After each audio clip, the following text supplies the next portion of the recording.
Okay, நான் இப்ப பேசுறது தெளிவா வழங்குதா?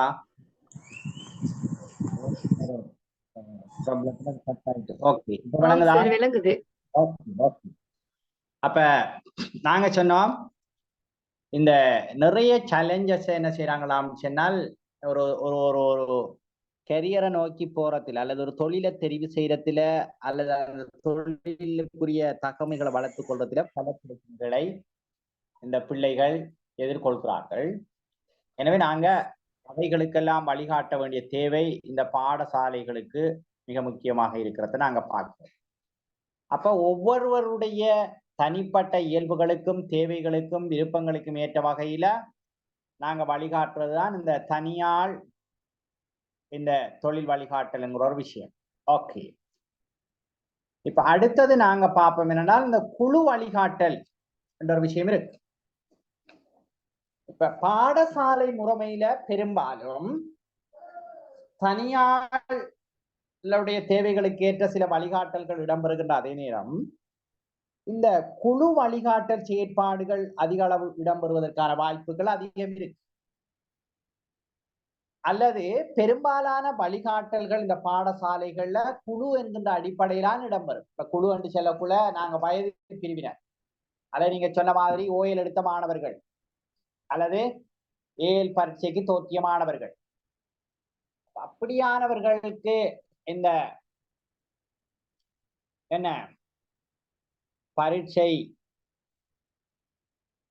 எழுதிய மாணவர்களுக்கான வழிகாட்டல்கள் வழங்குகின்ற விஷயமெல்லாம் குழு அடிப்படையில் எல்லா மாணவர்களையும் வச்சு அவர்களுடைய கரியர் கைடன்ஸ் சிறப்பான வழிகாட்டல்கள் என்ன செய்யப்படுமான்னு சொன்னால் வழங்கப்படும். அது ஒரு மிக முக்கியமான ஒரு விஷயம். அதே போல அடுத்த ஒரு கோர்ஸை தெரிவு செய்யறதுக்கு அல்லது அடுத்த ஒரு பாடத்தை தெரிவு செய்யறதுக்கு அல்லது ஒரு ஸ்ட்ரீமை தெரிவு செய்யறண்டு நாங்க நிறைய விஷயங்களை என்ன செய்யலாமான்னு சொன்னால் நாங்க அடையாளப்படுத்தக்கூடியதாக இருக்கும். அது ஒரு மிக முக்கியமான ஒரு விஷயம். எனவே இந்த குழு வழிகாட்டல நாங்க என்ன செய்யலாமான்னு சொன்னால் அதிகமான மாணவர்களை நாங்கள் இணைத்துக் கொள்வதற்கு பொருத்தமானதாக ஒரு முறையாக அது இருக்கும். அப்ப அதிக மாணவர்களுக்கு ஒரே நேரத்துல நாங்க கைடன்ஸ் வழங்குவதற்கு அல்லது வழிகாட்டல் வழங்குவதற்கு அது பொருத்தமானதாக இருக்கும். அப்ப குறிப்பாக இந்த கல்விசார் வழிகாட்டல், இப்ப பாடங்களை தெரிவு செய்யறது அல்லது கோர்ஸை தெரிவு செய்யறது அல்லது என்னென்ன ஸ்ட்ரீமை தெரிவு செய்யறது, இப்படியான வழிகாட்டல் எல்லாம் வழங்குவதற்கு ஒரே சமயத்துல பல மாணவர்களை இணைத்துக் கொண்டு இந்த குழு முறையை பயன்படுத்துவது மிக பொருத்தமானதாக அமையும். சரிதானே? அது ஒரு மிக முக்கியம். இங்க பாருங்க, இதுல இருக்கு மாணவர்கள் தொகுதி பாடங்களை தெரிவு செய்வது, உயர்தர பிரிவுல கற்கை துறைகளை தெரிவு செய்வது, அதே டைம்ல இப்ப பரீட்சைக்கு தயாராகிறது. இப்ப உங்களுக்கு தெரியும் how to face the examination, இப்படி நிறைய ப்ரோக்ராம்கள் நடக்குது. அல்லது நாங்க இதையும் சொல்லலாம், எதையும் இப்ப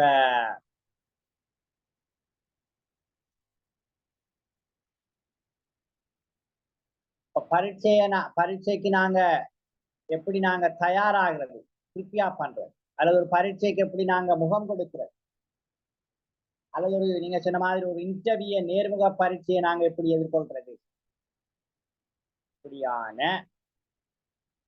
பல விஷயங்களை நாங்க என்ன செய்யலாமான்னு சொன்னால் இதுல குழுவாக மாணவர்களுக்கு வழிகாட்டுவதற்கு பயன்படுத்தக்கூடியதாக இருக்கும். அது ஒரு மிக முக்கியமான ஒரு விஷயம். சரிதானே? ஓகே.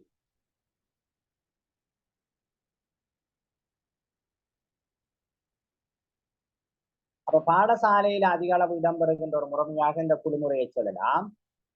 பாருங்க, சிரேஷ்ட இடைநிலை வகுப்புகளை கற்கும் மாணவர்களுக்கு தொழிலுலகினை அறிமுகம் செய்தது, தொழில் சந்தைகளை அறிமுகம் செய்வது, தொழில் தெரிவு தொடர்பாக அவர்களுக்கு அறிவிப்பது, தொழில் முன்னேற்றத்துக்கான அப்ப பாருங்க இது இங்க இடைநிலையில இருந்தே இது இது இது செய்யப்படுற ஒரு விஷயம் இருக்கு. ஆனால் பிரைமரியிலேயே என்ன இந்த தொழில் தொடர்பான ஆர்வமூட்டல் அல்லது அது பற்றிய விளக்கத்தை மாணவர்களுக்கு வழங்க வேண்டும் என்ற கருத்து இருக்கு.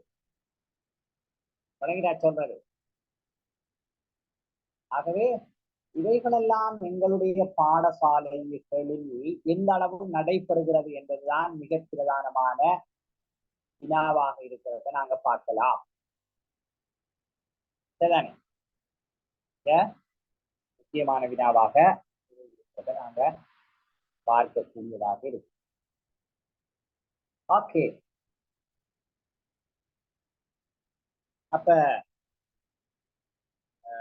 இப்ப நாங்க அந்த குழு வழிகாட்டல் நாங்க செய்யறதுக்கு ஏற்கனவே சொன்ன மாதிரி நாங்க திசைமுகப்படுத்த செயற்பாடுகளை செய்யறது, செயலமர்கள் செய்யறது, தகவல்களை கோவைப்படுத்துறது அல்லது ஒத்திகை பார்க்கறது அல்லது காட்சிப்படுத்துறது. நாங்க இப்ப சுவரொட்டிகள் அல்லது அப்படி அந்த தொழிலோட சம்பந்தப்பட்ட தகவல்கள் எல்லாத்தையும் நாங்க ஒரு துண்டு பிரசுரமாக அப்படியெல்லாம் மாணவர்களுக்கு என்ன செய்யலாம் சொன்னால் வழங்கலாம். இப்படி நிறைய முறைமைகள் என்ன செய்யலாம் சொன்னால் நாங்கள் பயன்படுத்தக்கூடியதாக இருக்கு. இப்படி இந்த தொழில் வழிகாட்டலை பொறுத்தவரையில தனியாகவும் என்ன செய்யலாம் சொன்னால் தொழில் வழிகாட்டலை வழங்கலாம், கூட்டாகவும் தொழில் வழிகாட்டலை வழங்கக்கூடியதாக இருக்கிறத பார்க்கலாம். ஓகே, அடுத்து நீங்க பாருங்க, இப்ப இந்த தொழில் வழிகாட்டல் என்றால் என்ன என்ற ஒரு விஷயத்தை நாங்க ஏற்கனவே பார்த்திருக்கிறோம். அப்ப ஒருவருக்கு வேலை உலகில காணப்படுகின்ற இயல்புகள், அதுல இணைந்து தமக்கு பொருத்தமான தொழில்துறையை தெரிவு செய்வதற்கு, அதுக்கு பிறகு அத்தொழில பிரவேசிக்கிறது, அந்த தொழில தன்னை விருத்தி அடங்கி என்ன போறதுக்கான வழிகாட்டலை நாம் வழங்குறதெல்லாம் தொழில் வழிகாட்டல் தான். அப்ப தனக்கு பொருத்தமான தொழிலை தேர்ந்தெடுக்கிறது, அந்த தொழிலுக்கு தயாராகிறது, அத்தொழிலை பெறுவது, அந்த தொழில என்ன முன்னேற்றம் அடைகிறது, இப்படியான விஷயங்கள் எல்லாத்துக்கும் உதாரணத்துக்கு நாங்க சொல்லுவோம், ஒரு ஆபீஸ் பியோன் அல்லது கேகேஎஸ் ஆக இணைந்து கொள்ளுகின்ற ஒருவர் ஒரு நிர்வாக சேவை உத்தியோகத்தராக வருவதற்கான வாய்ப்பு இருக்கு. அப்படி வரலாமா? ஆபீஸ் பியோனாக இருக்கிற ஒரு ஆள் அல்லது கேகேஎஸ் என்று சொல்லுவோம் தானே, காரியாலய உதவியாளர்ங்கிற ஒரு ஆரம்ப நிலையில ஒரு தொழிலுக்கு வருகின்ற ஒருவர் ஒரு பிரதேசத்தினுடைய பிரதேச செயலாளராக அல்லது வேறு வேறு டிபார்ட்மெண்ட்டில் இருக்கிற டிரெக்டர் கமிஷனராக வரலாம். அப்படி வரலாமா? எப்படி என்ன வாய்ப்பு இருக்கு? அப்படி வரணும் சொல்லுங்க, இருக்குமா ஏதாவது வாய்ப்பு? பேசுறே தெளிவா வழங்குதாமா? இதையால்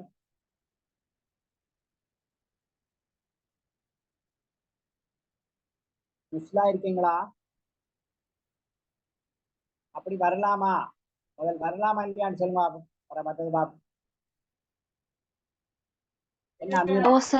வரலாம். அதுக்குள்ள கீக்கோலே அவர் அதை பத்தின தகவல்களை அறிஞ்சு அதுக்காக தயாராகக்கூடிய ஒரு தன்மை காணப்படும். இலங்கையை பொறுத்தவரையில் அப்படி வருவதற்கான என்ன ஏற்பாடுகள் இருக்கு? இப்ப சும்மா ஆபீஸ்ல பியோனா இருக்கிற ஒருவரு டிஎஸ்ஐ என்ன பிரதேசிய இயக்கம் பிரதேச செயலாளராக வரலாமா? இதான் இப்ப இருக்கிற கேள்வி. என்ன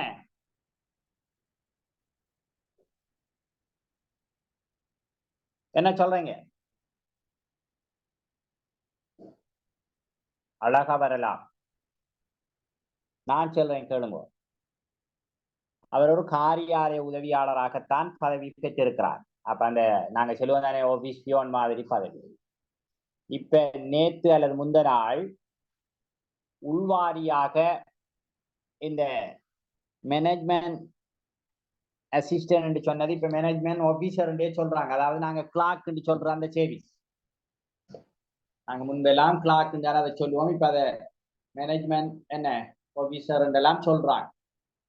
அப்ப அந்த கிளார்க்காக வருவதற்கு ஒரு கேஸ் ஆக இருக்கிற ஒருவர், அப்படியான சின்ன லெவல்ல இருக்கிற ஒருவர், அவர்கிட்ட OL AL எல்லாம் இருக்கிற ஒருவர், குறிப்பிட்ட வருடங்கள் அந்த தொழில அனுபவம் 5 வருடம் அப்படின்னு இருக்கும் தானே இருக்கிற ஒருவர், இந்த கிளார்க்காக வருவதற்கான பரீட்சையில தோற்றி சித்தி அடைந்தால் ஒரு கிளரிக்காலாக வரலாம்.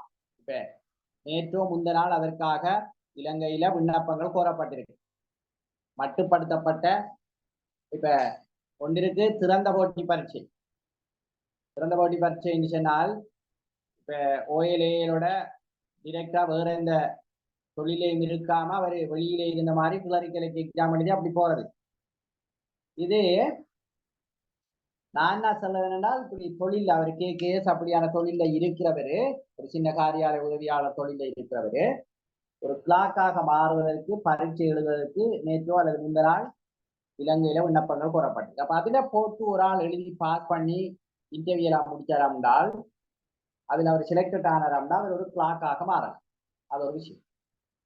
அடுத்தது என்ன நடக்க போதான்னு சொன்னால், பட்டம் இல்லாத ஒருவர் இந்த திணைக்களங்கள்ல ஒரு கிளரிக்கலாக அல்லது ஒரு GS ஆக அல்லது ஒரு அந்த நாங்க என்ன சொல்றோம் டெவலப்மெண்ட் ஆபீசர் சொல்றாக்கள் எல்லாம் வந்து பட்டம் வச்சிருக்காங்க. அப்ப டெவலப்மெண்ட் ஆபீசரா இருக்கிறாளுக்கு 5 வருஷம் காணும்.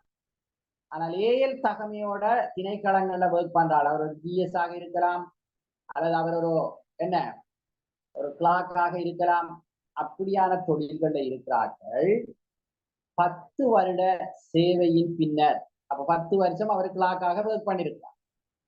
இவர் என்ன செய்யலாமான்னு சொன்னால், இலங்கை நிர்வாக சேவை பரீட்சையில லிமிட்டட் மட்டுப்படுத்தப்பட்ட போட்டி பரீட்சையில தோற்றுவதற்கு தகமை பெறுவார்.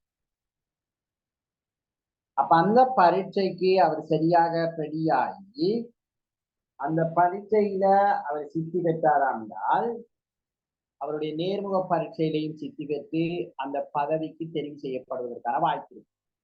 அப்ப ஒபிசில பியோனாக இருக்கிறவரால் TS ஆக, கமிஷனராக, டிரெக்டராக வரலாமா? என்ன சில கால தாமதம் எடுக்கும். அப்படி வரலாமா இல்லையா? என்ன சொல்றீங்க? ஓகே, அப்ப அப்படியான ஏற்பாடு இலங்கையில் இருக்கு. அப்ப நான் என்ன சொல்ல வரேன்னால், அவர தொழில எப்படி முன்னேறி போகலாம் என்கின்ற சில ஆட்களுக்கு அதுகளை பத்தி நாங்க DS ஆகுறா அல்லது நாங்க கிளார்க் ஆகுறா, இப்படியே நாங்க இந்த வாச்சர் மாதிரி அல்லது இந்த பியோன் மாதிரி இப்படியே காலத்தை கடத்துற தானுங்கட நிலைமை என்று சில ஆட்கள் எண்ணிக்கை இருக்கிற ஆட்களும் இருக்காங்க. அப்ப அவங்களுக்கு நாங்க வழிகாட்டுறங்கிற ஒரு விஷயம், அது மிக முக்கியமான ஒரு விஷயம். அப்ப இப்ப ஒரு தனியால் வந்து தந்த தொழில் வகிபாகம் என்னங்கிறத அறிகிறது, தனக்கு இந்த துறைக்குள்ள சிலதுகளை சாதிக்க முடியும் என்கின்ற அவர நம்பிக்கையை கட்டி எழுப்புறது, அவர தொழில சுயமாக சிறப்பாக செய்வதற்கு, திருப்தியாக செய்வதற்கு உதவுகின்ற ஒரு செயல்முறையாகத்தான் இந்த தொழில் வழிகாட்டல் என்பது காணப்படுகிறது என்று டொனால்ட் சூப்பர் என்பவர் குறிப்பிடுகிறார். அப்ப இப்ப உங்களுக்கு தெரியும் தொழில் வழிகாட்டல் என்றால் என்னன்னு எங்களுக்கு தெரியும். இப்ப நீங்க சொல்லுங்க பாப்போம், தொழில் வழிகாட்டல் ஏன் நமக்கு அவசியம், அல்லது மாணவர்களுக்கு நாங்க இந்த தொழில் வழிகாட்டலை ஏன் செய்யணும்?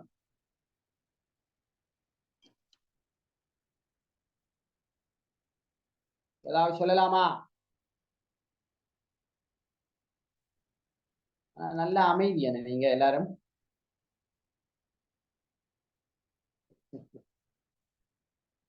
அமைதியான மாணவர்கள். ஏன் தொழில் வழிகாட்டல் அவசியப்படுகிறது என்று கேட்டால், தொழில் வழிகாட்டல் பாடசாலை மாணவர்களுக்கு ஏன் அவசியமாகிறது, நியாயமான காரணங்கள் 3 குறிப்பிட்டு விளக்குக என்று கேள்வி கேட்கலாமா இல்லையா? அப்படி கேட்டால் அப்ப இந்த தொழில் வழிகாட்டல் ஏன் அவசியம் அவசியம் என்பதற்கான நியாயங்கள் என்ன? எதிர்காலத்துல சிறந்த ஒரு துறையை தெரிவு செய்வதற்கு, தொழில்துறையை தெரிவு செய்வதற்கு. வேற சார் அவங்களுக்கான நம்பிக்கையை ஏற்படுத்துவதற்கு. ஓகே, தொழில்துறை தொடர்பான நம்பிக்கையை ஏற்படுத்துதல். Okay, very good. வேற மனோஜ்குமார் இருக்கீங்களா? என்ன நசுஹா நசுஹா இருக்கீங்களா? ஓம் சார். என்ன சொல்லலாம்? தொழில் வழிகாட்டல் நம்பிக்கை. ஓகே, நம்பிக்கை ஏற்படுத்தணும். ஓகே, இங்க பாருங்க. ஒன்றோ தமது விருப்பத்துக்கு திறமைக்கு உரிய பாடங்கள் அல்லது பாடத்தொகுதிகளை தெரிவு செய்யறதுக்கு இந்த தொழில் வழிகாட்டல் அவசியம். ஏனடா அந்த பாடத்தெரிவை அடிப்படையாக வைத்துதான் அவர் எதிர்காலத்தில் என்னையாக மாறப்போகிறாருங்கிறது அதுல தங்கி இருக்கு. அது ஒரு விஷயம். அடுத்தது இப்போ தொழில்களுக்கான கல்விகள் என்ன அல்லது உயர்கல்வி என்னங்கிற விஷயங்கள் அறிகிறதுக்கு இது அவசியம். நீங்க சொல்ல மாதிரி எதிர்கால தொழிலண்ட தெரிவு செய்யறதுக்கு இந்த வழிகாட்டல் அவசியம். அந்த தொழிலுக்கு தன்னை இசைவாக்கி கொள்றதுக்கு இது அவசியம். அடுத்தது தொழில் உலகம் என்றால் என்ன? இந்த தொழில் உலகத்துல எப்படியான தொழில்கள் காணப்படுது உங்களுக்கு தெரியும். சிலதுகள் இருக்கு. ஒரு இன்டர்நெட் ஒரு கனெக்ஷனும் ஒரு கம்ப்யூட்டரும் ஒரு சின்ன ஒரு ரூமும் இருந்துகிட்டு ஒரு நாளைக்கோ பல லட்சம் ரூபாய் உழைக்கின்றவர்கள் இருக்கிறார். அது எப்படின்னா சில நேரம் இப்ப வெளிநாட்டில் இருக்கிற சில கம்பெனிகளுக்கு சில சாமான்களை ஆர்டர் பண்றது, உள்நாட்டில அதை டிஸ்ட்ரிபியூட் பண்ற சில கம்பெனிகளுக்கிட்ட இருந்து ஆர்டர் இருக்கு. இப்ப இங்க இருந்து எங்களுக்கு இத்தனை ஏதாவது ஒரு விஷயத்துல 1000 அல்லது 10,000 இப்படி ஏதாவது என்ன துண்டுகள் எங்களுக்கு தேவை என்று இவர்கள் ஆர்டர் பண்ணுவாங்க. இப்போ மெடிசின் வைங்கள இத்தனை டேப்லெட் எங்களுக்கு தேவை, அல்லது நாங்க துணிண்டு வைங்களன் இத்தனை யார் தேவை, அல்லது ஏதோ சரிதானே, அல்லது நாங்க போன் வச்சுக்கொள்ளுங்களேன் இந்த பிராண்ட்ல இன்ன வகையான போன்கள் இத்தனை தேவை. அப்ப அந்த ஆர்டர் எல்லாம் இவர் எடுப்பாரு. அங்க வெளிநாட்டில அவற்றை உற்பத்தி செய்கின்ற கம்பெனிகளோடு அவருக்கு தொடர்பு இருக்கும். அங்க இந்த ஆர்டர் எல்லாம் அங்க கொடுப்பார். அப்ப அங்க இருந்த பொருட்களை இவரு அதுல ஆர்டர் பண்ணி இவர்களுடைய இந்த தேவைக்காக வேண்டி அப்ப இவங்க என்ன செய்வாங்களாம் சொன்னால் இவர்களுடைய காசை இவர் அக்கௌண்ட்டுக்கு போடுவாங்க. அவரு அந்த நிறுவனத்துக்கு அல்லது அந்த வெளிநாட்டில் இருக்கிற கம்பெனிக்கு அதை டிரான்ஸ்பர் பண்ணுவார். அந்த பணத்தை அங்க இருந்து பொருட்கள் என்ன செய்யுமாம் சொன்னால் பல்வேறு விதமான இந்த பொருட்களை ஏற்றுமதி இறக்குமதி செய்கின்ற பல்வேறு கம்பெனிகள் சில சிஸ்டம் இருக்கு. அப்ப அவற்றின் ஊடாக அது உரிய 2 3 ஒரு நாளைக்குள்ளேயோ அது இங்க வந்து சேரும். அப்ப அவர் என்ன செய்வார் சொன்னால் அதை உரிய கம்பெனிகளுக்கு கொண்டு கொடுப்பதற்கான போக்குவரத்து அந்த முறைமைகளை எல்லாம் உருவாக்கி வச்சிருப்பாரு. அவரு போக மாட்டாரு. ஆனா சிஸ்டத்துல இந்த விஷயங்கள் எல்லாம் நடந்துகிட்டே இருக்கு. அப்ப இவரு ஒரு கம்ப்யூட்டர் வச்சுட்டு ஒரு ஆன்லைன்ல சில டெலிபோன் நம்பர்ஸ் அல்லது அப்படி தொடர்பு கொள்ளுகின்ற இமெயில் அப்படியான முறைமைகளின் ஊடாக இதை செய்வார். உதாரணத்துக்கு சொல்லுவோமே 1 லட்சம் பொருட்கள் இங்க இறக்குமதி செய்யப்படும். ஒரு பொருள்ல அவருக்கு 1000 ரூபாய் லாபம் வச்சு தான் இந்த கம்பெனியில இருந்து அவர் காசை வாங்கி எடுக்கிறார். இந்த டிஸ்ட்ரிபியூட் பண்றாக்கிட்ட இருந்து வாங்கி எடுக்கிறார். அப்ப அந்த காசை கழிச்சிட்டு மீதம் இருக்கின்ற அந்த பொருளுக்குரிய காசை தான் அவர் அங்க டிபாசிட் பண்ணுவார். இப்ப 1 லட்சம் பொருட்கள் இறக்குறதுல ஒன்றுல 1000 ரூபாய் லாபம் எவ்வளவு வரும் அவருக்கு லாபம்?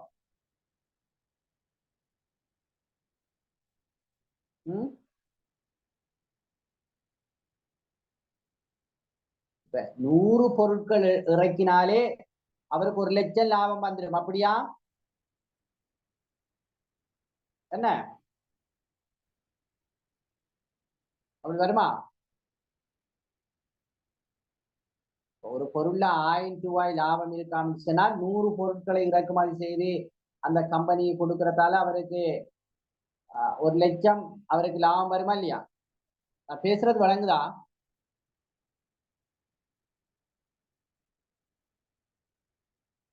என்ன?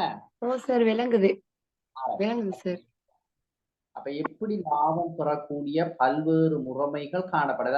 அந்த பிசினஸ்ல ஆர்வம் இருக்கின்ற பிள்ளைகளுக்கு எப்படியான பிசினஸ்கள் இருக்கு, எப்படி நாங்க இதுகளை ஆன்லைன் பிசினஸ் எப்படி செய்யலாம், என்ன செய்யலாம் என்கிற விஷயங்களை எல்லாம் நாங்க என்ன செய்யலாம் சொல்லி கொடுக்கலாம். நான் அன்றைக்கு ஒரு டிஸ்ட்ரிக்ட்ல இந்த மருந்துகளை விநியோகம் செய்யற ஒரு என்ன ஒரு இதை வச்சிருக்கிறார் ஒருவர். கிட்டத்தட்ட 14 கம்பெனிகளுடைய மருந்துகள் இவருடைய அந்த நிறுவனத்தின் ஊடாகத்தான் அந்த மாவட்டத்தில் இருக்கின்ற எல்லா பார்மசிகளுக்கும் வழங்கப்படும். அப்ப அங்க ஒர்க் பண்ற அந்த அக்கௌண்ட்ஸோட சம்பந்தப்பட்டு ஒர்க் பண்ற ஒரு பொடியன் அவர் சந்திச்சதை அவர் சொன்னாரு, ஒரு மாசத்துக்கு 2.5 அல்லது 3 கோடி ரூபாய்க்கு அந்த நிறுவனத்துக்கு என்ன செய்தான்னு சொன்னால் வியாபாரம் நடைபெறுகிறது. மருந்துகளை இறக்குமதி செய்து கொடுக்கிறது. அந்த மாவட்டத்தில 14 கம்பெனியினுடைய மருந்து வகைகள் இவரால மட்டும்தான் வழங்கப்படும். அது அந்நேரமே அவர் அந்த ஆத்தோரைஸ்ட் எடுத்திருக்கிறார், அது கொடுக்கிறார். அதால குறைஞ்சது ஒரு மாசத்துக்கு 30 லட்சம் ரூபாய் அவருடைய நிறுவனத்துக்கு லாபமாக வருகிறது. அதில் அங்க பணியாற்றுகின்ற ஒரு சிலர் இருக்கிறாங்க, அவர்களுக்கு ஒரு 5 தொடக்கம் 7 லட்சம் வரைக்குமான சலரி, ஏனைய போக்குவரத்து அந்தந்த விஷயங்களுக்கெல்லாம் போனால் ஒரு 23க்கும் 25 லட்சத்துக்கும் இடையிலான ப்ராஃபிட் தனியான அவருக்குண்ட அந்த நிறுவன ஓனருக்குண்ட லாபம் வருகிறது என்று சொன்னார். எப்படி உலகம்? ஆகவே உலகம் எங்கே இருக்கிறது, எப்படி நாங்க தொழில்களை ஆரம்பிக்கலாம், எப்படி நாங்க ஒரு தொழில் முயற்சியாளராக நாங்க வரலாம்ங்கிறதெல்லாம் மிக முக்கியமான ஒரு விஷயம். அப்ப இப்படி தொழில் உலகத்தில் இருக்கின்ற பல்வேறு விதமான விஷயங்களை அந்த பிள்ளைகளுக்கு நாங்க என்ன செய்யலாம், அறிமுகம் செய்யறது. அதுக்கு இது உதவும் அல்லது அவசியம். அல்லது தொழில் விருப்பங்களை ஏற்படுத்திக் கொள்வது. சில தொழில்களுடைய தன்மைகள் தெரியாம அந்த தொழில் பற்றி அது பற்றிய பிடிப்பு அல்லது அதுல விருப்பம் இருக்காது. எனவே நாங்க தொழிலுடைய தன்மை அல்லது அதனுடைய விஷயத்தை நாங்க வழங்கப்படுத்தினால் அதில் அவருக்கு விருப்பம் இருக்கும். அடுத்தது, தொழில் உலகில தோன்றும் சவால்களுக்கு வெற்றிகரமாக முகம் கொடுக்கின்ற திறன்களை வளர்க்கிறதுக்கும் இந்த தொழில் வழிகாட்டல் அவசியம் என்று சொல்லலாம். அதே போல தனக்கு பொருத்தமான தொழிலை தெரிவு செய்யறது. அடுத்து தொழில் திருப்தியை பெற்றுக்கொள்வது. ஏனென்றா இப்ப நிறைய பேராக்கள் சில தொழில்கள் எல்லாம் இருக்கிறாங்க, திருப்தி இல்லை. சில ஆசிரியர்கள் கூட சிலர் என்ன சொல்றாங்களாம் என்றால், உண்மையா நாங்க விரும்பி இந்த தொழிலுக்கு வரல, ஏதோ ஒரு வகையில் ஒரு எக்ஸிடென்ட் மாதிரி நாங்க இதுக்குள்ள என்ன செஞ்சிட்டோம், வந்து விழுந்துட்டோம்னு சொல்ற ஆசிரியர்கள் இருக்கிறார். அப்படின்னு இருக்கு. வேறு பல்வேறு துறைகள் அப்படி இருக்கிறார். அடுத்தது, தொழில் முன்னேற்றத்துக்கான தகுதிகளை வளர்த்து கொள்றதுக்கு இந்த தொழில் வழிகாட்டல் அவசியம் என்று சொல்லலாம். சவால்களை வெற்றி கொள்றதுக்கு அவசியம் என்று சொல்லலாம். தொழிலுக்கு தன்னை தயார்படுத்துறதுக்கு அவசியம் என்று சொல்லலாம். நீங்க சொன்ன மாதிரி போட்டு பரீட்சை, நேர்முக பரீட்சை, இவைகள்ல நாங்க எதிர்கொள்றதுக்கு, இவைகளை வெற்றி பெறறதுக்கு இது அவசியம் என்று சொல்லலாம். அடுத்தது, இந்த தொழில் வழிகாட்டல் எங்க ஆரம்பித்தது என்கிற அந்த விஷயத்த நான் உங்களுக்கு ஏற்கனவே சொல்லியிருக்கேன். பார்சன், இந்த போஸ்டன் நகரத்துல அதை அவர் தொடங்கினார் என்று நாங்க பார்த்திருக்கோமா இல்லையா? அப்படி பார்த்திருக்கோமா?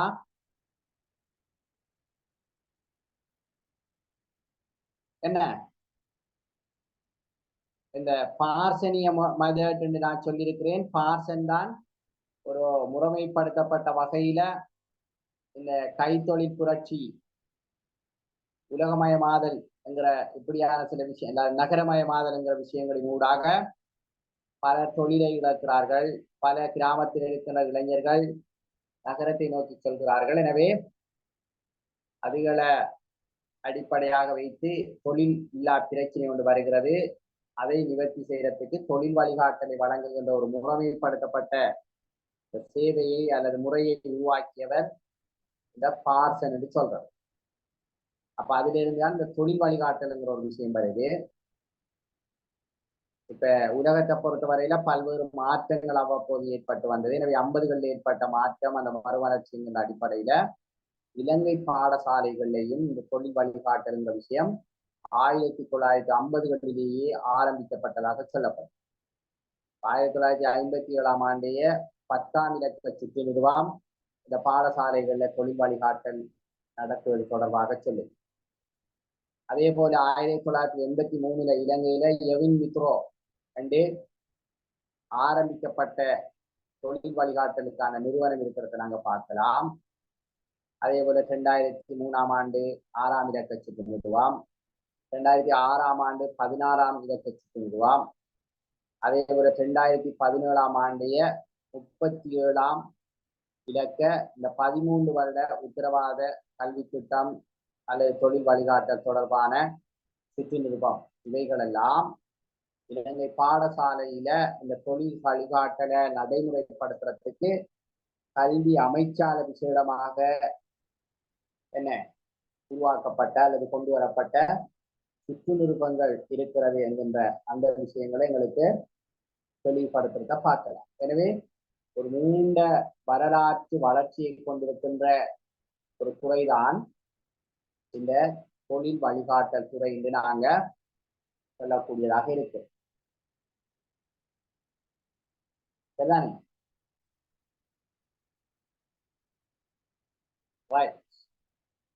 இப்ப இந்த தொழில் வழிகாட்டலை வழங்குறதுல ஆசிரியர் என்னென்ன முறைமைகளை பயன்படுத்தலாம் அல்லது என்னென்ன வகிபாகங்களை அவர் ஆற்றலாம், மாணவர்களுக்கு நாங்க தொழில் வழிகாட்டல் செய்யப்போம். அப்ப எப்படியான வகிபாகங்களை ஒரு ஆசிரியர் ஆற்ற முடியும்?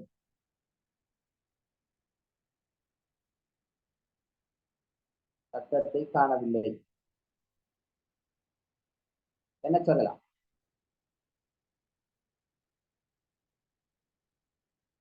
நான் பேசுறது விளங்குதாமா?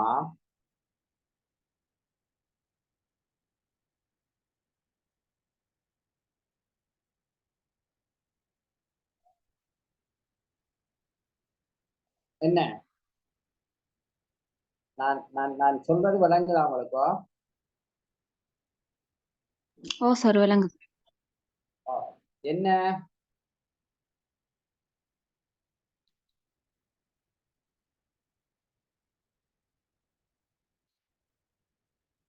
அதாவது ஆசிரியர் மாணவர்களுக்கு தொழில் வழிகாட்டல் வழங்குகின்ற சந்தர்ப்பத்துல எப்படியான வகிபாகங்கள் அல்லது எப்படியான செயற்பாடுகளின் ஊடாக அவர்களுக்கு அதை செய்யலாம்? சொல்லுங்க.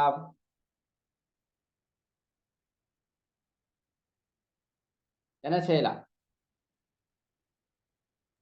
சார் சில தொழில்களை பொறுத்தவரையில ஆன்லைன்ல அப்ளை பண்ற விதம் ஒன்று காணப்படும். அந்த அறிவு சில மாணவர்களுக்கு ஈக்காது. அப்ப இணைய வசதிகளை ஏற்படுத்தி கொடுத்து அதுக்கு வழிகாட்டல் ஒன்று செய்யலும் ஆசிரியருக்கு. ஓகே, நல்ல கருத்து மாதிரி. இப்ப அண்மையில கூட காலேஜ் ஆஃப் எஜுகேஷனுக்கு விண்ணப்பங்கள் கோரப்பட்டது, அப்படி நடந்ததா? இப்ப நேற்று ஒரு செய்தி வெளியாகியது, 60,000 பேர் ஆட்கள் காலேஜ் ஆஃப் எஜுகேஷனுக்கு விண்ணப்பங்களை அனுப்பி இருக்கிறார்கள். 60,000. எத்தனை பேர் எடுக்க போறாங்கன்னு தெரியுமா? 4,160 பேர் தெரிவு செய்யப்பட போறாங்க.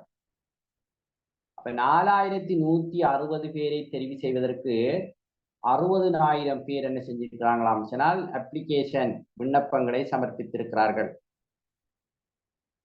அப்ப அது சம்பந்தமாக நிறைய வழிகாட்டல்கள் நிறைய இடங்கள்ல நடைபெற்றது. எங்கட ஊர்லயும் ஒரு ஸ்கூல்ல நான் ஒரு ரிசோர்ஸா கூப்பிட்டு போய் என்ன செஞ்சேன் சொன்னால் அந்த ஊர்ல எல்லா பாடசாலையில் இருக்கிற மாணவர்களுக்கும் பொதுவான அறிவித்தலை கொடுத்து அங்க வர சொல்லி பாடங்களை எப்படி நாங்க தெரிவு செய்யறது என்னங்கிற ஒரு வழிகாட்டல் நடந்த அதே நேரம் அங்க இருந்த பல லெப் கம்ப்யூட்டர் எல்லாவற்றின் ஊடாகவும் அவ்விடத்திலேயே மாணவர்களுக்கு விண்ணப்பங்களை ஆன்லைன்ல சமர்ப்பிப்பதற்கான ஏற்பாடுகளும் செய்யப்பட்டு ஒரே நாளையில ஒரு 30-40க்கு மேற்பட்டவர்கள் அவரது அப்ளிகேஷனை போடுவதற்கான வாய்ப்புகள் செய்து கொடுக்கப்பட்டது. ஓகே, அப்படி செய்யலாம். வேற என்ன, வேற எப்படியான வகிபங்குகளை ஆற்றலாம்? சார் அது சம்பந்தமான பயிற்றுவிப்பாளர்களை இல்லாண்டால் தொழில்நுட்பத்தோடு சம்பந்தப்பட்டவர்களை இணைத்து வைக்கு அவங்களோட சேர்த்து எப்படி தொடர்புபடுத்தி வை. ஓகே, அப்ப தொடர்பு அடுத்துக்கின்ற வேலையை செய்யலாம். பாருங்க, ஒன்றோ இந்த ஆசிரியர் ஒன்றோ வசதி வழங்குபவராக இருக்கலாம். நாங்க சொல்ற மாதிரி இணைய வசதியை ஏற்படுத்தி அல்லது இந்த இப்ப நிறைய பாடசாலைகளுக்கு இந்த டெப் குறைஞ்சது 30 அல்லது 50 டெப்கள் வழங்கியிருக்கிறார்கள். இந்த இதுகள்ல என்னத்துல ஸ்மார்ட் கிளாஸ் ரூம் அப்படியானவைகள்ல பயன்படுத்துறது.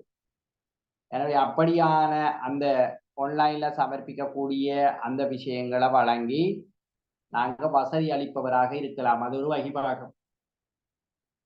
நீங்க சொன்ன மாதிரி ஒரு இணைப்பாளர், அதாவது ஒரு ப்ரோக்ராம் ஆர்கனைஸ் பண்ணி அதுக்கான வளவாளர்களை அதோட சம்பந்தப்பட்டவர்களை கொண்டு வந்து ஒரு இணைப்பாளராக செயற்பட்டு பிள்ளைகளுக்கு வழிகாட்டலாம். அல்லது நாங்க சொல்லுவோமே, இப்ப ஒரு முக்கியமான பல்வேறு துறைகள்ல இருக்கிற ஆட்களை கொண்டு வந்து அந்த துறையில என்ன அம்சங்கள் காணப்படுது, அந்த துறைக்கு நாங்க போறோம்டா, என்ன தகவல்களை வளர்த்துக் கொள்ளணும் என்னங்கிற ஒரு ப்ரோக்ராமை செய்யறதுக்கு அவர் ஒரு கோஆர்டினேட்டரா இருந்து வளவாளர்களை கொண்டு வந்து பிள்ளைகளை இதை பண்ணி அப்படி செய்த ஒரு வகிபாகத்தை அவரு வழங்கலாம். அதே போல அவர் ஒரு வளவாளராக இருத்தல். அப்ப அவரு பிள்ளைகளுக்கு இந்த குறித்த தொழில்கள் சம்பந்தமான நேரடியான வழிகாட்டலை வழங்குறது. அப்போ ஒரு ப்ரோக்ராம்ல அவரே சில நேரம் ரிசோர்ஸா இருப்பார். அப்படியும் அடுத்த ஆய்வாளர். என்ன ஆய்வாளர் என்றால், இப்ப உதாரணத்துக்கு நாங்க சொல்லுவோம், இந்த காலேஜ் ஆஃப் எஜுகேஷனுக்கு இந்த விண்ணப்பங்கள் கோரப்பட்டது. நான் ஏற்கனவே உங்களுக்கு சொல்லியிருக்கிறாக்கும் சில நேரம் ஒரு பிள்ளைக்கு 7-8 கோர்சஸுக்கு போடுவதற்கான தகமைகளும் இருக்கும். அப்படி இருக்குமா? நான் சொல்லியிருக்கிறேன் அப்படி முன்ன என்ன? அப்ப அவருக்கு விண்ணப்பிக்க முடியுமான பாடங்கள எண்ணிக்கை 3. அப்ப எங்களுக்கு 7 பாடங்களை விண்ணப்பிக்கலாம் என்பதற்கு எல்லா பாடத்தையும் விண்ணப்பிக்கலாம். 3 தான் விண்ணப்பிக்கும். அப்ப 7ல இருந்து நாங்க 3 விண்ணப்பிக்கக்குள்ள எங்களுக்கு அறவே கிடைக்கிறதுக்கு சாத்தியமில்லாத பாடங்கள் 3 நாங்க தெரிவு செய்து போட்டுட்டோம் சொன்னால் எந்த பாடத்துக்கு நாங்க தெரிவு செய்யப்பட மாட்டோம். நேர்முக பரீட்சைக்கு நாங்க சில நேரம் அழைக்கப்படாமல் இருக்கும். அப்ப எந்த துறைக்குள்ள நாங்க இலகுவாக தெரிவு செய்யப்படலாம், எதுல வேர்க்கன் கூட இருக்கு, எதுக்கு சில நேரம் சர்டி ஸ்கோர் கொஞ்சம் குறைய உள்ள ஆட்கள் ஈடுபடுறதுக்கான சாத்தியப்பாடுகள் இருக்கு, அடுத்த எங்களுக்கிட்ட இருக்கின்ற வேறு தகமைகள் அதுக்கு சில நேரம் ஏதாவது ஹெல்ப் பண்ணுமாங்கிற விஷயங்களை எல்லாம் பார்த்து மிக பொருத்தமான 3 கோர்ஸுகளை நாங்க கற்கைஞர்களை தெரிவிச்சோம். எனவே இது ஒரு அனலைட்டிக்கல் அல்லது ஒரு ரிசர்ச் வியூல பார்க்குற ஒரு விஷயம். அப்ப இப்படி மாதிரி வெவ்வேறு விஷயங்கள்ல அவர் ஒரு ரிசர்ச்சர் மாதிரி என்ன சொல்லணும் சொன்னால் வகிபாகத்தை ரிசர்ச்சராக வகிபாகத்தை மேற்கொள்ள வேண்டியிருக்கு. அதே போல தகவல் பகுப்பாய்வாளர். இப்ப பாருங்க, இந்த காலேஜ் ஆஃப் எஜுகேஷனுக்கு இந்த ஃபார்ம் போடுறதுல அடிப்படை தகமை கொண்டு கேட்கப்படுது, எல்லாந்த தகமை கொண்டு கேட்கப்படுது, எல்லாம் இருக்கு. அப்ப சில பிள்ளைகளுக்கு அதை விளங்கி கொள்வதே கஷ்டம். அப்ப அந்த தகவல்களை சரியாக பிரித்து வகுத்து இந்த துறைக்கு இந்தந்த தகுதிகள் தேவை, இந்த துறைக்கு இன்னென்ன தகுதிகள் தேவை என்கிற அந்த விஷயங்கள் என்ன செய்யணும் சொன்னால் தெளிவு பெறுவதற்கு ஒரு பகுப்பாய்வாளராக அவர் இருப்பார். அது ஒரு மிக முக்கியம். அதே போல வழி நடத்துனர் இப்படியான இந்த புரோகிராம்களை அவர் முன்னின்று வழிப்படுத்துகின்ற ஒருவராக இருக்கிற அதே நேரம் பிள்ளைகளையும் குறித்த ஒரு துறையை நோக்கி நாங்க என்ன செய்யலாம் சொன்னால் வழிப்படுத்தலாம். அடுத்தது பயிற்றுவிப்பார். சில நேரம் சில பரீட்சைகளுக்கு எப்படி வினா எழுதுற என்கிற அந்த பயிற்சிகளை மாணவர்களுக்கு நேரடியாக வழங்குகின்ற ஒரு பயிற்றுவிப்பாளராக கூட ஆசிரியர் இருக்கலாம். அப்ப இப்படி தொழில் வழிகாட்டலை பொறுத்தவரையினுடைய ஆசிரியருடைய வகிபாகம் என்பது ஒரு பரந்த அடிப்படையில் இருக்கிறத நாங்க பார்க்கலாம். இப்ப எங்ககிட்ட தொழில் வழிகாட்டலில் ஆசிரியருடைய வகிபங்குகள் 4 குறிப்பிட்டு அல்லது 3 குறிப்பிட்டு 5 குறிப்பிட்டு விளக்குக என்று சொன்னால் எங்களால் எழுதக்கூடியதாக இருக்குமா? என்ன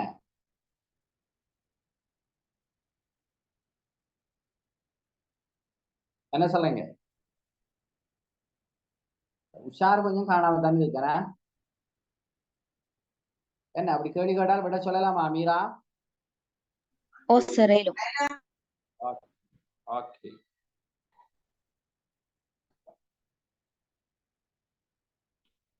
ஒரு கைடன்ஸ் கவுன்சிலிங் அந்த துறையில இருக்கின்ற ஒரு ஆசிரியருடைய கடமை பொறுப்புகள். நிறைய பேர் அப்படி இப்ப கவுன்சிலிங் டீச்சர் அப்பாயின்மெண்ட் வச்சிருக்கிறாங்க. அப்படி பாத்தீங்களா நீங்க? தெரியுமா? அப்படி கவுன்சிலிங் டீச்சர் அப்படி இருக்காங்களா? அப்பாயின்மெண்ட் எடுத்தாலும் என்ன அப்படி? ஓ சார், அந்த சோஷியல் சயின்ஸ்ல ஸ்பெஷல் செஞ்சவங்களுக்கு அந்த வாய்ப்பு வழங்கப்பட்டுச்சு. வாய்ப்பு வழங்கப்பட்ட எல்லாமே இருக்காங்க. ஆனால் அவர்களுக்கு நாங்க என்ன செய்யறோம்னு கூட தெரியாத ஆட்களும் இருக்காங்க. ஆகவே இவர் கட்டாயம் ஒரு வழிகாட்டல் ஆலோசனை அழகு அங்க என்ன சொல்லணும்னா நிர்வகிக்கணும், அதை உருவாக்கணும். குறிப்பாக தொழில் வழிகாட்டல் என்ற ஒரு அழகை அல்லது அதுக்கு சரிய செப்பரேட்டா சில விஷயங்களை அங்க உருவாக்கி வழி நடத்தி செல்லணும். அடுத்த மாணவர்களுடைய திறன்களை நாங்க என்ன சொல்லணும்னால் அதை இனம் காண்றது, அந்த திறன்களை வளர்க்கறதுக்கான வழிகாட்டலை செய்யறதுங்கிற விஷயம் எல்லாம் இதுக்குள்ள வரும். அதே போல ஏற்கனவே நாங்க சொன்ன மாதிரி தொழில் உலகத்தை மாணவர்களுக்கு என்ன செய்யறதான்னு சொன்னால் அறிமுகம் செய்யறது. அதே போல தொழில் வழிகாட்டலோட தொடர்பட்ட இந்த வேலை திட்டங்களை என்ன செய்யறதான்னு சொன்னால் மேற்கொள்வது. அடுத்தது தொழில் தகவல்களை திரட்டுறது, சேகரிக்கிறது, இட்டைப்படுத்துறது, காட்சிப்படுத்துறது. அப்ப அதெல்லாம் என்னென்ன தொழில் இருக்கு, அதுக்கு என்ன தகவல் தேவை, சிலவேளை எப்ப அது கோல் பண்ணுவாங்க, அதுக்கு வயசு என்ன, சரிதானே, அதுக்கு என்ன தகமைகள் இருக்கணும், என்ன திறன்கள் இருக்கணுங்கிற தகவல்களை எல்லாம் இந்த யூனிட்டில காட்சிப்படுத்துறது. அடுத்தது சமூகத்தோட சிறந்த ஆளுடை தொடர்புகளை மேற்கொள்ளுகின்ற ஒருவராக அவர் இருக்கணும். அதே போல இந்த தொழில் சந்தைகள், ஜாப் மார்க்கெட் அப்படி கேள்விப்பட்டிருக்கீங்களா? என்ன ஜாப் மார்க்கெட் என்று கேள்விப்பட்டிருக்கீங்களாமா? தொழிற்சந்தை சில இடங்களில் எல்லாம் செய்வாங்களே, அப்படி அந்த தொழிலை பற்றிய தகவல்களை வழங்குகின்ற சில அந்த வேலைகளை எல்லாம் செய்வாங்க. அப்படியான தொழில் மார்க்கெட்டுகளுக்கு பிள்ளைகளை அழைச்சிட்டு போய் அது பற்றிய விஷயங்களை எல்லாம் மேற்கொள்ள, அதாவது அந்த விஷயங்கள் தொடர்பான தகவல்களை எல்லாம் வழங்குகின்ற அப்படியான சில விஷயங்களை நாங்க செய்யலாம். ஓகே, நீங்க நான் உங்களுக்கு ஒரு 5 நிமிடம் தாரேன், சரிதானே? 9:10 நாங்க என்ன செய்வோம் ஆரம்பிச்சனால் திரும்ப இது பண்ணுவோம். நீங்க ஒரு தொழில் வழிகாட்டலை செய்கின்ற ஒரு ஆசிரியர் வளர்த்து கொள்ள வேண்டிய திறன்கள், அந்த ஆசிரியர்கிட்ட என்னென்ன திறன் இருக்கணும், ஒரு தொழில் வழிகாட்டலை செய்கின்ற ஒரு ஆசிரியர்கிட்ட என்ன திறன்கள் இருக்கணுங்கிறத நீங்க லிஸ்ட் அவுட் பண்ணுவோம். இப்ப 9:05 ஆகுது, சரியா? நாங்க 9:10 இந்த விஷயம் சம்பந்தமாக டிஸ்கஸ் பண்ணுவோம். 5 நிமிடத்துல நீங்க ஒரு தொழில் வழிகாட்டல் ஆசிரியர் எப்படியான தகமைகளை அல்லது திறன்களை, தகமை என்பதை விட எப்படியான திறன்களை அவர் கொண்டிருக்க வேண்டும் என்கிற சில திறன்களை நீங்க இப்ப யோசிச்சு பட்டியல் போடுங்க. 5 நிமிடம்.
ஓகே, இப்ப நீங்க சொல்லுங்க ஆபம்.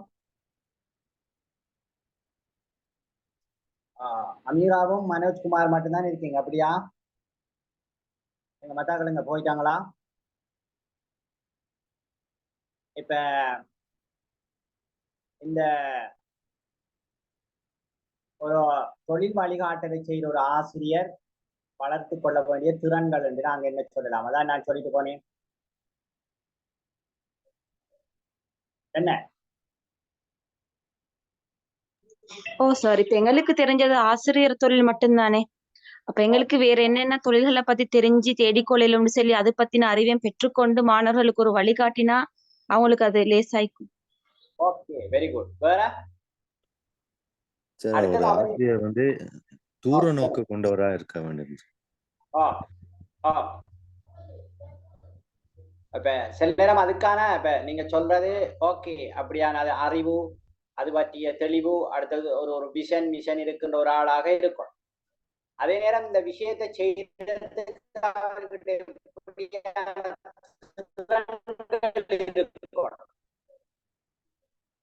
ஓகே, நீங்க சொன்ன மாதிரி இந்த தொழிலுலக பற்றிய தகவல், அந்த தகவல்களை ஏனைய தொழில்கள், ஏனைய விஷயங்கள், இவைகள் பற்றி அவர் தெளிவு பெற்றுக் கொள்ளுதல்ங்கிற ஒரு விஷயம். அதே போல இந்த ஆளுடை தொடர்பு, இது ஒரு மிக முக்கியமான விஷயம். ஏன்னா பிள்ளைகளோட ஒரு நல்ல தொடர்பை கொண்டிருக்கின்ற ஒருவரால தான் அந்த பிள்ளைகளை சரியாக வழிப்படுத்தக்கூடியதாக இருக்கு. எனவே ஒரு நம்பகமான, எல்லோரையும் ஒரு வழிப்படுத்தி கொண்டு போகக்கூடிய ஒருவராக இருக்கின்ற போதுதான் என்ன செய்யலாமாம் சொன்னால் ஒரு சிறந்த வழிகாட்டலை அந்த பிள்ளைகளுக்கு கொடுக்க முடியும். எனவே அப்படியான ஆளுடை தொடர்புகளை பேணுகின்ற ஒருவராக இருக்கணும். இப்ப சில நேரம் அதீத கோபப்படுற ஒருவர் அல்லது முரண்படுகின்ற ஒருவர், அப்படியான தன்மை இருக்கின்றவர்களால இந்த பிள்ளைகளுக்கு சரியாக வழிகாட்டுதல் என்பது அவ்வளவு சாத்தியமற்ற ஒரு விடயமாக போய். எனவே மிக முக்கியம் இந்த உயர்ந்த மட்டத்திலான ஆளுடை தொடர்புகளை பேணுகின்ற ஒருவராக இருப்பார். அடுத்த பாருங்க, தகவல் தொடர்பாடலை பயன்படுத்து. அப்ப அவர்கிட்ட இந்த ஐசிடி அது பற்றிய அந்த திறன் அவர்கிட்ட இருக்கணும். நாங்க நெட்டில என்ன விஷயங்களை தேடலாம், எங்க இருந்து என்ன இதுகளை பெறலாம், அதை எப்படி நாங்க கொடுக்கலாம் பிள்ளைகளுக்கு, அப்ப அந்த திறன் அவர்கிட்ட இருக்கும். அதே போல மாணவர்களை இனங்காணுகின்ற திறன். இப்ப ஒவ்வொருவருடைய ஆற்றல் என்ன, அவருடைய விருப்பு வெறுப்பு, அவருடைய தன்மை என்னங்கிறத சரியாக இனம் கண்டால் அதுக்கேற்ற வகையில அந்த பிள்ளைகளுக்கு பொருத்தமான தொழில்கள் தொடர்பாக நாங்க வழிகாட்டக்கூடியதாக இருக்கும். எனவே அந்த திறன் அவசியம். அதே போல ஆவணங்களை நாங்க ஏற்கனவே சொன்ன மாதிரி அவைகளை நாங்க பரிசீலிக்கின்ற ஒருவராக இருக்கணும். அதே போல இந்த தொழில் வழிகாட்டல் அழகை சிறப்பாக நடத்துகின்ற ஒருவராக நாங்க இருக்கோம். சரி, அப்ப இந்த திறன்கள் எல்லாம் ஒரு ஆசிரியருக்கு மிக அவசியம் என்று நாங்க சொல்றோம். அதே போல தொழில் தகவல் சேவை என்றால், இப்ப தொழில் தகவல் சேவை என்றால் என்ன என்று கேட்டால், தொழில்கள் பற்றிய தகவல்களை மாணவர்களுக்கு அல்லது மற்றவர்களுக்கு வழங்குகின்ற ஒரு சேவை தான் இந்த தொழில் தகவல் சேவை சொல்றது. இப்ப நாங்க தொழில்கள் பற்றிய தகவல்களை எங்க சேகரிக்கலாமாம் சொன்னால், பல மூலாதாரங்கள் இருந்து அதை சேகரிக்கும். முதலாவது முதல்நிலை மூலாதாரங்கள் இருக்கு, சிலது இரண்டாம் நிலை மூலாதாரங்கள். இப்ப முதல்நிலை மூலாதாரங்கள் சொல்றதுதான் இந்த தொழில் வங்கி, தொழில் சந்தை. அப்ப தொழில் ஜாப் மார்க்கெட் என்ன செய்வாங்களாம் சொன்னா நடத்துவாங்க. ஜாப் பேங்க் இருக்கு, அந்த ஜாப் பேங்க்ல இப்ப 7 எடுத்த மாணவர்களை அல்லது பட்டதாரிகளை நீங்க பதிவு செய்து கொள்ளுங்கலாம் சொல்லுவாங்க தான். அப்ப அந்த ஜாப் பேங்க்ல என்ன இருக்குமான்னு சொன்னால், தற்போது வேக்கண்டா இருக்கிற தொழில்கள் என்ன, அதுக்கு என்ன தகமைகளை கேட்காங்க, என்ன விஷயம்ங்கிற அப்ப தொழில் பற்றிய பல்வேறு தகவல்களை இந்த முதன்மை நிலை மூலாதாரங்களை பெறக்கூடிய தொழில் வங்கி, தொழில் சந்தை, அதே டைம்ல தொழில் வழங்குனர், இப்ப வேற வேற கம்பெனிகள் அல்லது வேற தனியார் நிறுவனங்கள், அப்படியான நிறுவனங்கள்ட்ட எல்லாம் நிறைய தொழில்கள் இருக்கும். அந்த தொழில் வழங்குறது எல்லாம் இருக்கு. அதை பெறலாம். இது முதலாம் நிலை என்ன ஆவண, அதாவது மூலாதாரங்கள் நாங்கள் சொல்றோம். அதே போல இரண்டாம் நிலை மூலாதாரங்கள் என்று சொல்லக்கூட இந்த குறிப்பாக தொடர்பு ஊடகங்கள், அச்சு ஊடகங்கள், வர்த்தமானி விளம்பரங்கள் அது இதுல வரும். இப்ப உங்களுக்கு தெரியும், நிறைய தொழில்கள் இந்த வர்த்தமானி அறிவித்தல்ல கோல் பண்ணப்படும். என்னென்ன தொழில்களுக்கு விண்ணப்பங்கள் கோரப்படுது, உங்களோட விண்ணப்பங்களை சமர்ப்பிங்க இருக்கும். அப்ப அதுலயும் தொழில் பற்றிய தகவல் இருக்கும். இந்த தொழில் பென்ஷனுக்குரிய தொழிலா, இந்த தொழிலுக்கு என்ன தகமை தேவை, இந்த தொழிலுக்கு என்ன சம்பளம் கிடைக்கும், சரிதானே? அப்ப இந்த தொழிலுக்கு கல்வி தகமை என்ன, இந்த தொழிலுக்குரிய வயது என்ன, இந்த தொழிலுக்குரிய ப்ரொஃபஷனல் தொழிற்தகமை என்ன, அப்படி எல்லாம் இருக்குமா இல்லையா? என்ன இருக்கும் தானே? ஓகே. அப்ப அதுகள் இந்த கெசட்ல கோல் பண்ணக்குள்ள அந்த விஷயங்கள் இருக்குமா? அதே போல இந்த இப்ப பேஸ்புக்ல அல்லது வாட்ஸ்அப்ல அல்லது நிறைய ஏனைய சிலர் வானொலி, தொலைக்காட்சி, அதுல எல்லாம் சில தொழில்கள் சம்பந்தமான அறிவுறுத்தல்கள் எல்லாம் சொல்லுவாங்க. சில நேரம் நீங்கள் ஒரு அறிவிப்பாளராக வேண்டுமா, உங்களுக்கு என்ன தகமைகள், இந்தந்த தகமைகள் இருந்தால் நீங்க இந்த அட்ரஸுக்கு விண்ணப்பிங்க, அல்ல இந்த வெப்சைட்ல போய் நீங்க ஆன்லைன்ல விண்ணப்பங்களை செய்யுங்க, நீங்க அப்படி எல்லாம் சொல்லுவாங்க. அது அடுத்தது அச்சு ஊடகங்கள் சொல்றது இது பேப்பர். அப்ப அந்த சில மெகசின்கள் அதுலேயும் என்ன செய்யணும் சொன்னால் வரும் விளம்பரங்கள், அப்படியான விஷயங்கள் சில துண்டு பிரசுரங்களாகவும் வழங்கப்படலாம். அப்ப அதுல எல்லாம் இந்த தொழில்கள் பற்றிய தகவல்கள், அது எத்தனை வயது, ஆணா பெண்ணா, ஆணா இருக்கணுமா பெண்ணா இருக்கணுமா, என்ன கல்வி தகமை இருக்கணும், சில தொழில்களுக்கு உடல் தகமைகள், எத்தனை அடி உயரம் இருக்கணும், அல்லது நெஞ்சினுடைய மார்பின் அளவு எவ்வளவு இருக்கணும், இதெல்லாம் இருக்கு. சில போலீஸ் அதாவது இராணுவம் அப்படியான தொழில்களுக்கு போராட்டங்களுக்கு அந்த நெஞ்சினுடைய விரிவு தொடர்பான அளவுகள் எல்லாம் அல்லது உயரம் இப்படியான விஷயங்கள் எல்லாம் இருக்கு. அப்ப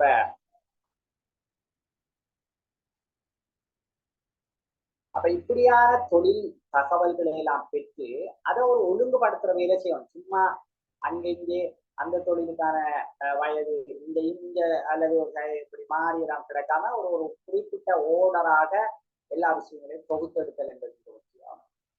அப்ப சில நேரங்கள்ல நாங்க பழைய தகவலோட வச்சுட்டு இருப்போம், ஆனால் அதுல புதிய ஒரு மாற்றம் வந்திருக்கு. உதாரணத்துக்கு சொல்றால், ஒரு தொழிலுக்குரிய வயதெல்லை முன்ன ஒரு ஒரு குறிப்பிட்ட அளவில் இருக்கலாம், பின்னர் அது அந்த வயதெல்லை கூட்டப்பட்டிருக்கலாம் அல்லது குறைக்கப்பட்டிருக்கலாம். அப்ப அந்த தகவல்களை எல்லாம் நாங்க அப்டேட் பண்ணணும், நிச்சயப்படுத்துகின்ற வேலையை செய்யணும். அப்ப அந்த தகவல்களை பயன்படுத்துறது, தொழில் தகவல்கள் அளவை சாதிக்கிறது, அந்த பரிந்துரைத்தல் சேவை உங்களுக்கு இது பொருத்தம், எப்படியான தொழிலை நீங்க ஜாயின் பண்ணலாம் அல்லது நீங்க எந்த தொழிலை நோக்கி நீங்க நகரலாம் என்கிற இந்த விஷயங்களை எல்லாம் செய்கிறது இந்த தொழில் தகவல் சேவை. நாங்க என்ன செய்யலாம் சொல்லலாம். இது ஒரு மிக முக்கியமான ஒரு அம்சமாக நாங்க பார்க்கணும். அதே போல தொழில் உலகுக்கு தேவையான திறன்கள், எங்களோட பிள்ளைகளுக்கிட்ட இந்த திறன்களை நீங்கள் வளர்த்து கொள்ளுங்கள் என்று நாங்க வழிகாட்ட வேண்டிய தேவை இருக்கு. அப்படியான திறன்கள்ல மிக முக்கியமாக 2 பிரதானமான திறன்கள் இருக்கிறத பார்க்கலாம். ஒன்றோ மென் திறன்கள் என்று நாங்கள் சொல்லலாம், அடுத்தது வன் திறன்கள் என்று சொல்லலாம், அதாவது soft skill and hard skill. இந்த 2 ஸ்கிலும் தொழில்களுக்கு மிக பிரதானமானது. ஒன்றோ ஒரு நல்ல பர்சனாலிட்டி உடைய ஒருவராக அவர் தங்களுடைய நிலைமைகளை மாற்றிக் கொள்வது சாஃப்ட் ஸ்கில். நல்ல கம்யூனிகேஷன் ஸ்கில், தொடர்பாடல் திறன் அவர்கிட்ட இருக்கும், இது சாஃப்ட் ஸ்கில். நல்ல மொழி புலமை அல்லது மொழி ஆளுகை உடையவர்கள் சில தொழில்களுக்கு கோல் வணிப்பாங்க. ஆங்கில மொழியில் பணியாற்றக்கூடிய போதிய ஆங்கில மொழி அறிவு இருக்க வேண்டும் என்றெல்லாம் இருக்கும். குறிப்பாக உங்களுக்கு தெரியும் இந்த கிளரிக்கலுக்கு இருக்கிற, அதாவது நாங்க இப்ப என்ன மேனேஜ்மெண்ட் அசிஸ்டன்ட் அல்லது மேனேஜ்மெண்ட் ஆபீசர் எல்லாம் சொல்றாங்க, அதுக்கு போட்டி பரீட்சை எழுதுற பேப்பர்ல ஒரு பேப்பர் தனி மொழி சம்பந்தமான ஒரு பேப்பர். அப்ப அதுல கடிதம் எழுதுவதற்கு வரும், அதுல சில பந்திகளை தந்துட்டு அதுல இருந்து வினாக்கள் கேட்கப்பட்டிருக்கும். ஏன்னா மொழி இதற்கு சரியா விளக்கமாக இருக்கிறதான்றத பார்க்கணும். அப்ப அது அதே போல இந்த பாசிட்டிவ் திங்கிங் அல்லது பாசிட்டிவ் ஆட்டிடியூட் நேர் மனப்பாங்குடையவர்களாக அவர் இருப்பார்.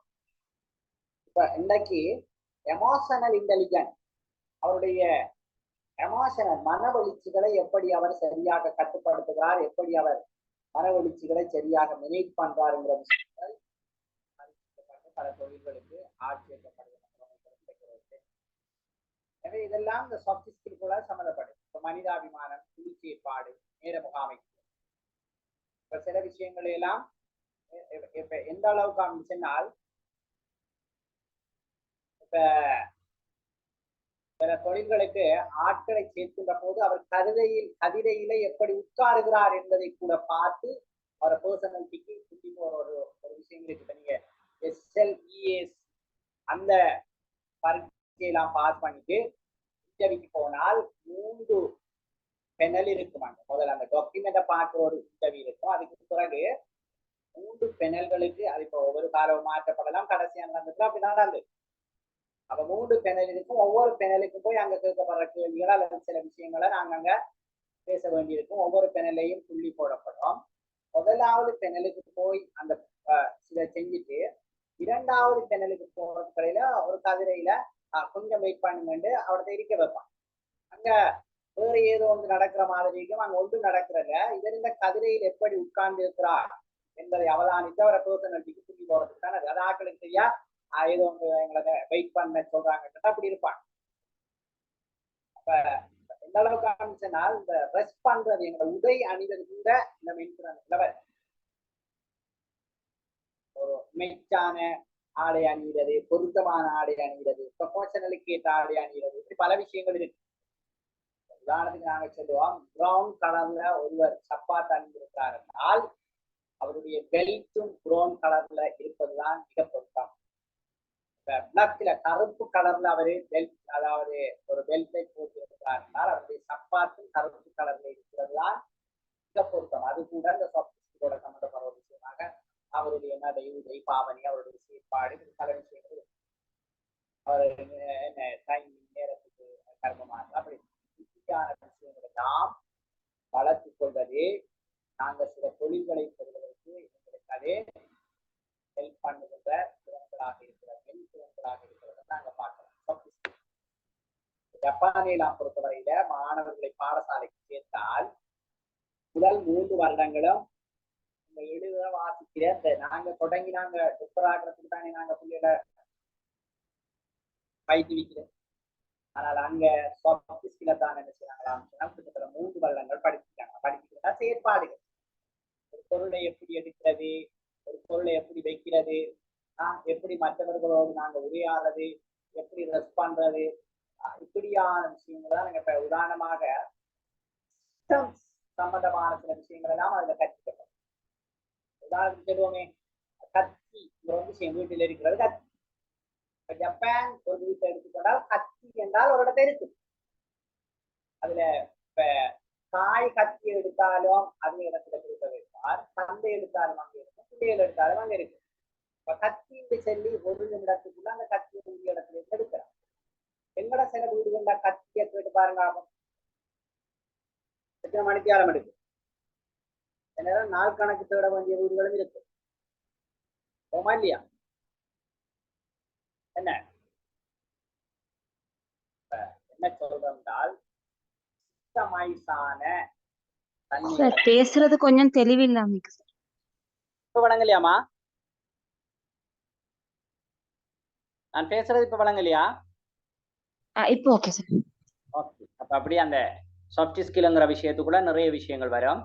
அடுத்தது ஹார்ட் ஸ்கில், அது வன் திறன்கள்னு நாங்க சொல்லுவோம். என்னன்னா இப்ப அந்த ஹார்ட் ஸ்கில்னு சொல்றது குறித்த தொழிலோட தொடர்பாட்டு இருக்கின்ற அந்த தொழில்நுட்ப திறன் அல்லது அந்த பணியாற்றுகின்ற திறன். இப்ப உதாரணத்துக்கு ஏதாவது ஒன்றை வெட்டி ஒட்டணும் இருந்தால் அது ஒரு ஹார்ட் ஸ்கில் தானே. அது வெட்டுற அல்லது ஒன்றை நாங்க என்னது அப்படி செயற்பாடோட சார்ந்து இருக்கின்ற, அதாவது அது கொஞ்சம் இப்ப உதாரணமாக நாங்க இப்ப உதாரணத்துக்கு இப்படி சொல்லுவோமே, ஒரு வயரிங் செய்கிற ஒருவர் ஒரு எப்படி இந்த சுவரை அவர் அந்த வயரை பொருத்துறதுக்கு ஏற்ற வகையில சுவர் எப்படி சரியாக உடைக்கிறது அப்படிங்கிற விஷயங்கள் எல்லாம் இந்த ஹார்ட் ஸ்கில் அல்லது வன் திறன்கிறதுக்குள்ள எல்லாம் போகும். அப்ப இப்படி ஒரு தொழிலுக்கு சரியாக தயாராகின்ற ஒருவர் மிக முக்கியமாக இந்த 2 திறன்களையும் வளர்த்து கொள்ள வேண்டியது மிக அவசியம். அதுதான் அவர் என்ன செய்யுமான்னு சொன்னால் ஒரு நல்ல நிலைமைக்கு கொண்டு போகும். ஓகே, நாங்க இன்றைய கிளாஸ்ல வழிகாட்டல் என்றால் என்ன, குறிப்பாக தொழில் வழிகாட்டல் என்றால் என்ன, இந்த தொழில் வழிகாட்டலை நாங்க எப்படி வழங்கலாம், ஒன்று தனிநபருக்காக தனியாகவும் வழங்கலாம், குழுவாகவும் வழங்கலாம் என்று பார்த்துக்கிறோம். அடுத்தது இந்த தொழில் வழிகாட்டல் ஏன் அவசியம், இந்த தொழில் வழிகாட்டலை வழங்குவதற்கு ஒரு ஆசிரியர் என்ன திறன்களை வளர்த்து கொள்ள வேண்டும், ஒரு தொழிலுக்கான திறன்கள் என்னென்ன திறன்கள் இருக்க வேண்டும், ஒரு ஆசிரியர் தொழில் வழிகாட்டலை வழங்குகின்ற போது எப்படியான வகி பங்குகளை ஏற்க வேண்டும், சரிதானே. குறிப்பாக தொழில் தொடர்பான தகவல் சேவை, தொழிலோடு தொடர்பாட்டிருக்கிற தகவல்களை நாங்கள் எப்படி சேகரிக்கிறது, எப்படி வழங்குறது, அதனோட தொடர்பட்ட கருமங்கள் என்னங்கிற விஷயங்களை எல்லாம் இந்திய அமர்வுல பார்த்திருக்கிறோம். அதே போல நாங்க ஒரு தொழிலை பெறுவதில் மாணவர்கள் அல்லது மனிதர்கள் எதிர்நோக்குகின்ற பிரச்சனைகள், தடைகள் என்னங்கிற விஷயத்தை எல்லாம் இன்றைக்கு நாங்க கலந்துரையாடி இருக்கிறோம். எனவே இந்த தொழில் வழிகாட்டலோடு தொடர்பாட்டிருக்கின்ற பல தகவல்களை இன்றைக்கு நீங்க புரிந்திருப்பீர்கள் என்கின்ற நம்பிக்கையோட நாங்க இந்த செஷனை முடிப்போம். வேறு ஏதாவது நீங்க கேட்கிறண்டால்? சார் நாளை பிரசன்டேஷன் சார் நாளைக்கு எப்பமா? 28ஆம் தேதி, ஏன்னா அப்படித்தானே? அங்க ஒரு கன்விகேஷன் ஒன்று இருக்குன்னு சொன்னாங்க. ஒரு BMICHல ஒரு பட்டமளிப்பு விழா உண்டு, இதுக்கு முன்னர் இருந்தவர்களுக்கு இருக்கிறது என்று சொன்னாங்க. எனவே அதால சில வேளை அது கேன்சல் ஆக்கப்படலாம் என்றும் சொன்னார். நான் நினைக்கிறேன் உங்களுக்கோ அதில் சரியான தகவல்களை வாட்ஸ்அப்ல உங்களுக்கு தருவாங்களா. கேன்சல் ஆக்கினா இன்னொரு நாளைக்கு அதை நடக்கும். ஓகே, அப்ப நாங்க முடிப்போம். Thank you sir. Okay, thank you.